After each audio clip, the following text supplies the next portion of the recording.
The family barbecue was in full swing when my nephew Brandon decided to make me his entertainment for the afternoon. Still pretending to run that coding business, Uncle Marcus? He smirked, 22 years old and fresh out of college with a computer science degree that he wore like a crown. Mom says you've been about to make it big for 5 years now. I flipped burgers on my brother's expensive grill, wearing my usual uniform, faded jeans and a t-shirt from a hackathon circa 2015. Still working on it, I said mildly. These things take time. Time. Brandon laughed, loud enough to draw attention from the rest of the family. It's been 5 years. Face it, not everyone can make it in tech. Maybe you should get a real job. I could probably get you an interview at my company. Entry level, but at least it's stable. My sister Patricia joined in, because of course she did. Brandon's right, Marcus. You're 35. Living in that tiny apartment, driving that ancient Honda. It's embarrassing. Mom's worried about you. I glanced at my mother, who was indeed giving me that concerned look she'd perfected over the years. The same look she gave when I dropped out of my PhD program to start my company. When I sold my condo to fund development. When I stopped coming to family events because I was too busy with my little project. I appreciate the concern, I said, adding cheese to the burgers. But I'm doing fine. Fine. My brother David, Brandon's father, gestured at my car in the driveway. That thing's held together with duct tape and prayers. When's the last time you took a vacation? Bought new clothes? Had a date? The family pylon was a familiar ritual. Marcus the failure. Marcus the dreamer. Marcus who could have been a professor but threw it away to play with computers. Leave him alone, my youngest sister Elena said, but even she sounded half-hearted. If Marcus wants to live like a college student forever, that's his choice. Brandon wasn't done though. He'd been needling me all afternoon, showing off his new job at a big tech company, his signing bonus, his stock options. Now he had an audience. You know what? I bet Uncle Marcus doesn't even have a real business. Probably just teaches kids to code online or something. He pulled out his phone. What's your company called again? Crypto Secure? Secure Chain Solutions, I corrected, focusing on the grill. Right. The blockchain security thing nobody understands. He was typing on his phone. Weird, can't find much online. Just a basic website. No employees on LinkedIn. No funding announcements. Classic signs of a zombie startup. Not every company needs publicity, I said. Successful ones do. Brandon pocketed his phone with a satisfied smirk. Tell you what, Uncle Marcus. Why don't you show us what you're working on? I mean, I just graduated top of my class in CS. Maybe I could give you some pointers. The condescension was thick enough to spread on toast. Several family members chuckled. Poor Marcus, getting coding advice from his nephew. Maybe later, I said. Burgers are almost done. But Brandon was on a roll. Come on, where's your laptop? Let me take a look. I promise I'll be gentle with your Hello World projects. It's in my car, I said. But, perfect. He was already heading for my beat-up Honda. This'll be fun. Free consulting from a real developer. I could have stopped him. Should have, probably. But there was something about his smugness, the way the family was laughing, the years of being treated like the family failure. So I let him go. He came back with my laptop, a scratched-up ThinkPad that looked like it had survived a war. More laughter from the family. This thing's ancient. Brandon opened it. Still running Ubuntu? How retro. The lock screen came up. Password protected. Naturally. Come on, Uncle Marcus. What's the password? Let me help you into the 21st century. Brandon, really the burgers. Is it password? He typed. No? How about your birthday? He kept typing, showing off. The family gathered around, amused by the impromptu tech support session. I sighed and walked over. It's quantum_entanglement_2019, I said. Of course it is. Brandon typed it in. So nerdy. The screen unlocked to a plain desktop. A few folders. Some standard development tools. Nothing special. Brandon started clicking around, narrating like he was teaching a masterclass. See, this is your problem. Outdated ID. No modern frameworks. Are you seriously still using Python 2.7 for something? He shook his head. Let me check your GitHub. Maybe there's something salvageable. He opened a terminal, fingers flying. The kid didn't know his way around a computer, I'd give him that. He pulled up my commit history, scrolled through repositories. Huh. He frowned. These are actually complex. Like, really complex. Quantum-resistant cryptography, post-quantum blockchain protocols. He looked at me.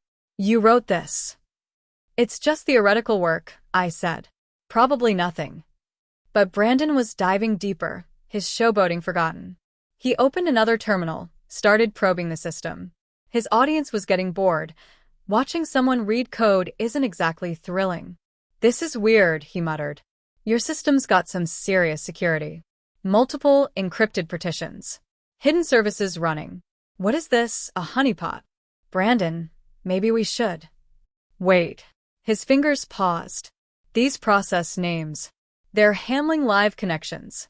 Thousands of them. He looked up at me. Uncle Marcus, what kind of traffic are you running? I shrugged. Some clients. Small stuff. He went back to the terminal, typing faster now. The family had mostly dispersed, but David stayed, watching his son work. This can't be right, Brandon said. These logs show, holy shit. Sorry, Grandma, he called out automatically. But Uncle Marcus, these are major corporations. Fortune 500 companies. Government contractors. A few contracts, I admitted. A few? His voice cracked. You're running security for, is that a Defense Department subnet? And 3 major banks? And... He went pale. Are those cryptocurrency exchange APIs? David stepped closer. What are you talking about? Brandon's hands were shaking now. Dad, Uncle Marcus isn't running some failed startup. These clients are paying millions for this level of security. The throughput alone. Brandon, I said quietly. Maybe you should. But he was already in too deep. His training had taught him how to follow digital breadcrumbs, and he was following them straight to places I'd rather keep private. He found the wallet addresses, the transaction logs, the cold storage references. No way, he breathed. No fucking way. Sorry, Grandma. He turned the laptop toward his father. Look at this. Just look. David squinted at the screen. I don't understand. What are all these numbers? Bitcoin addresses, Brandon whispered. Uncle Marcus's Bitcoin addresses. With. How much? David asked, catching on to his son's shock. Brandon's fingers moved across the trackpad, calculating, cross-referencing. His face went from pale to flushed to pale again. 8.7 million, he said faintly. In Bitcoin. Current market value. The silence was deafening. David stared at me. Brandon stared at the screen. Even the birds seemed to stop chirping. Plus the Ethereum, Brandon continued, voice hollow. Another 3 million. And various altcoins.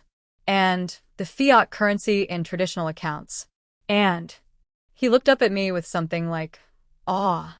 Uncle Marcus, you're worth over $15 million. 17.3. I corrected. As of this morning. Market's been volatile. David sat down heavily in a lawn chair. Brandon was still staring at the screen like it might bite him. But your car, David stammered. Your apartment. Your clothes. You can't even afford. Can't afford? I laughed. David, I own the building my apartment is in. I bought it in Bitcoin in 2017. The Honda? It runs fine. These clothes? They're comfortable. What exactly can I afford? But why?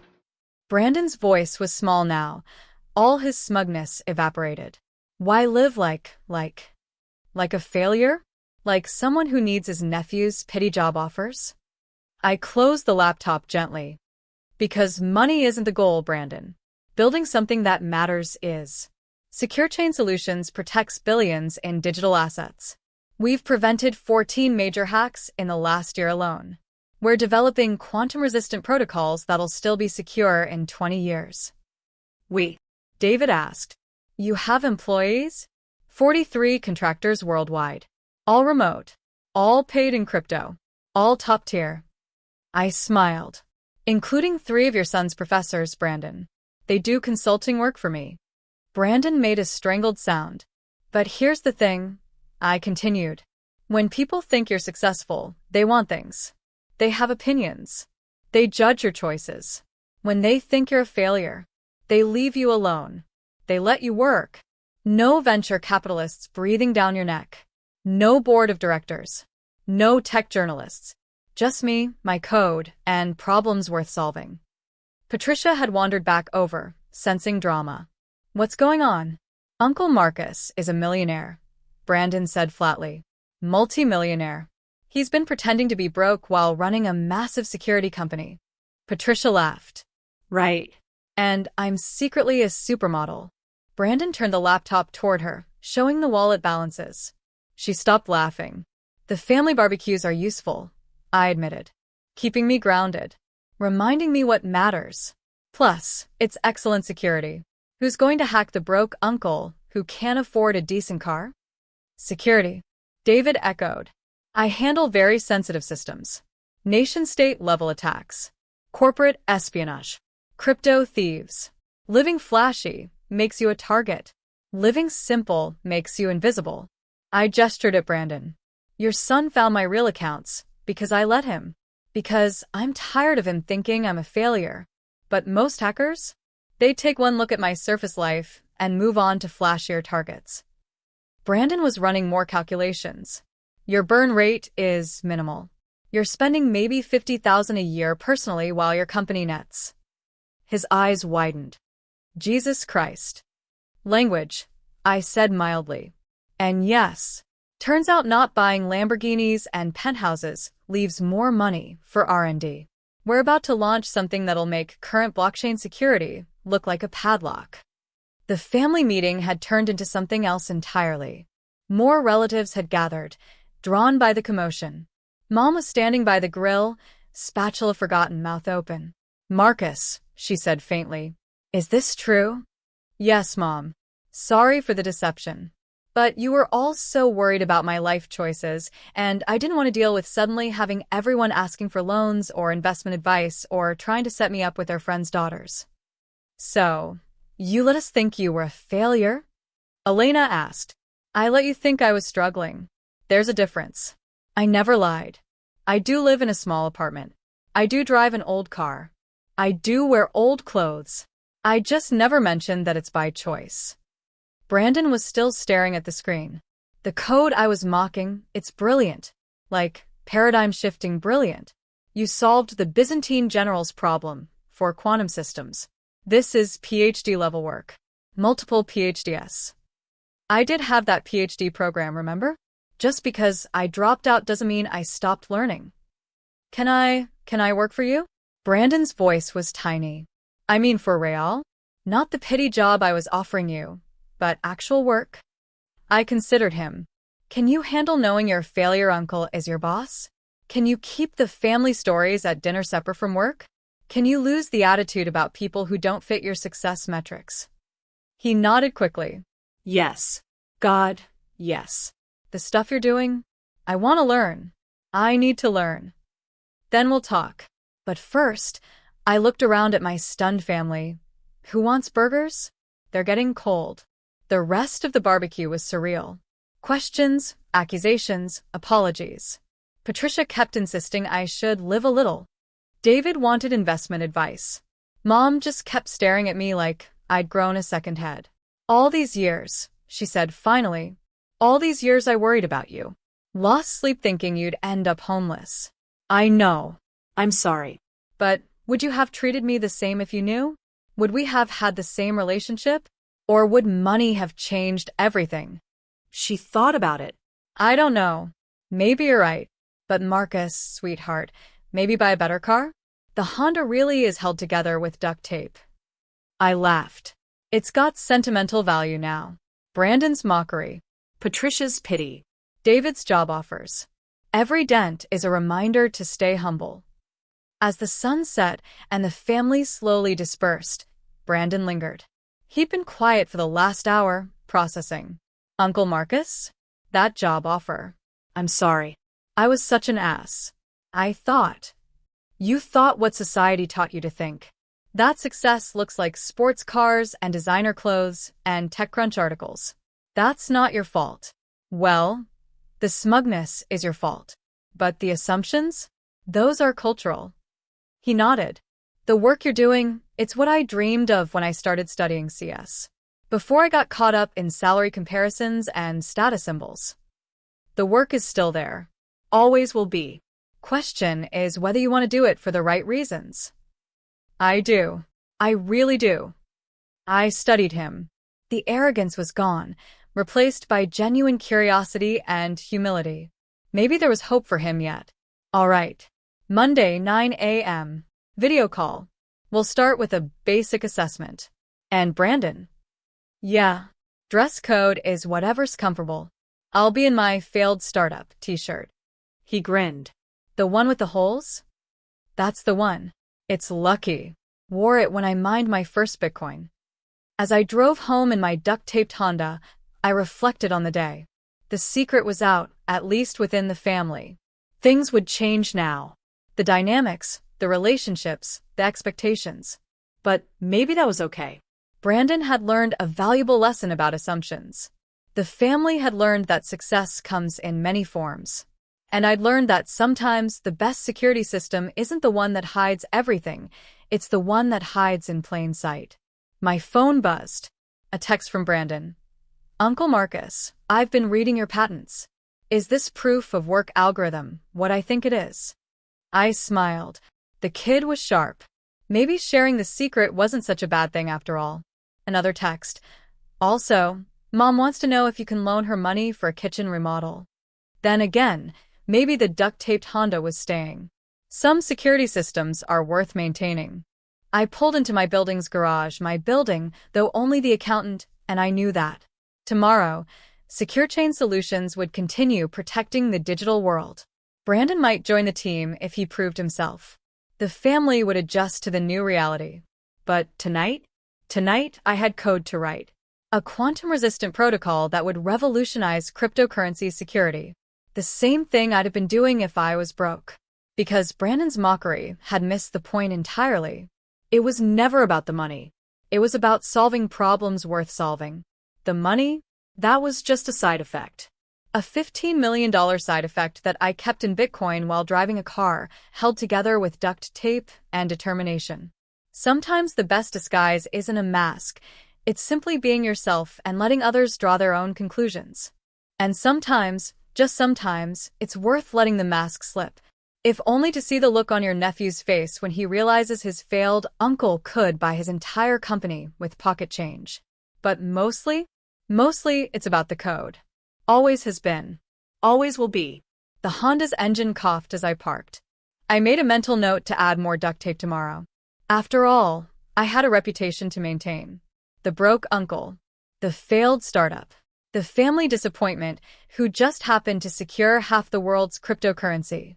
Brandon was right about one thing. It was the best security system I'd ever designed. And like all good systems, it worked perfectly until it didn't need to anymore.